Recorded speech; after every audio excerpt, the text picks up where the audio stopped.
Selamat datang di video kami. Sebelumnya perkenalkan member kelompok kami sebagai berikut.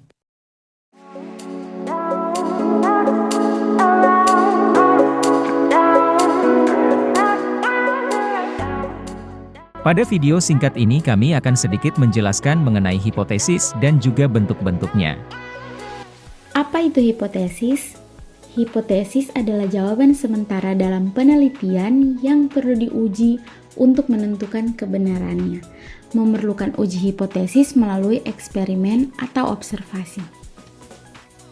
Tujuan hipotesis sendiri terbagi atas dua. Yang pertama, directional hipotesis, yaitu hipotesis yang memandu peneliti dalam meramalkan hasil penelitian dengan frasa spesifik seperti lebih dibanding, lebih besar dibanding, atau lebih sedikit dibanding. Dan tujuan yang kedua adalah non-directional hypothesis, keterbalikan dari directional hypothesis yang mana hal ini merupakan hipotesis yang tidak mengarahkan peneliti, sebab hipotesis dari penelitian tidak mengarah secara spesifik. Sekarang kita akan melihat apa itu pengujian hipotesis. Pengujian hipotesis adalah asumsi peneliti dalam menguji karakteristik populasi dengan didukung oleh landasan teoritis untuk menguji kebenarannya.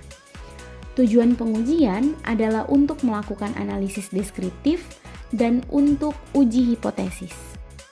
Dalam menguji hipotesis, ada 3 hal yang harus diperhatikan. Yang pertama, mengidentifikasi potensi dampak yang muncul jika hipotesis terbukti benar. Yang kedua, menetapkan metode penelitian yang cocok seperti observasi, uji empiris, atau prosedur lainnya untuk menguji kebenaran konsekuensi yang dihipotesiskan.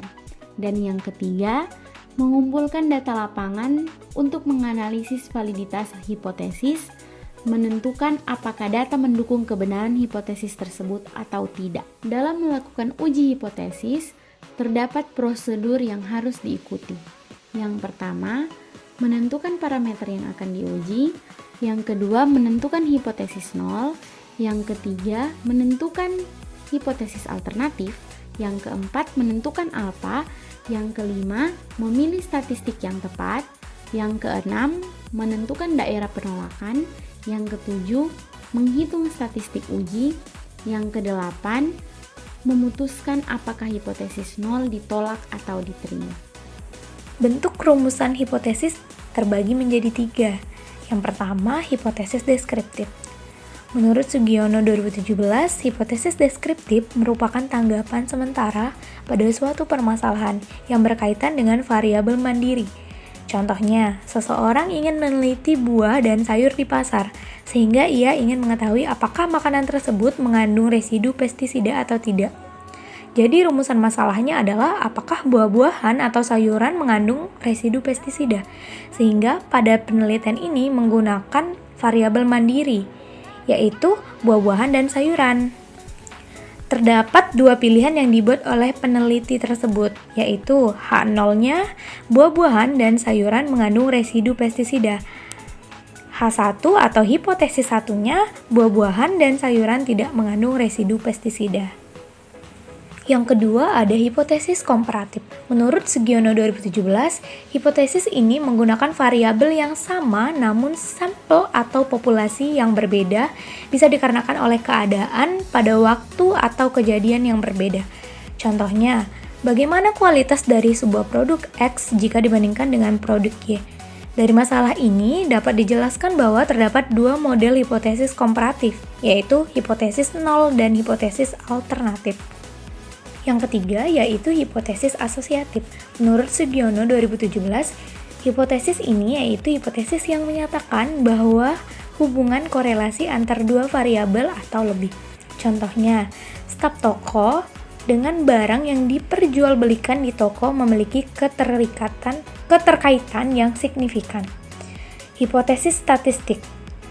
Contohnya, HO yaitu Rho sama dengan 0 atau tidak memiliki hubungan.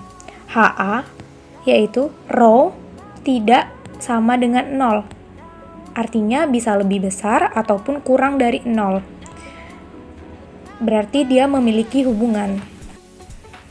Peran dari hipotesis itu sendiri terbagi menjadi 5. Yang pertama, mengarahkan sebuah penelitian, yaitu memberikan fokus yang cukup jelas tentang yang akan diuji atau diteliti agar lebih terstruktur. Yang kedua, pengujian ilmiah.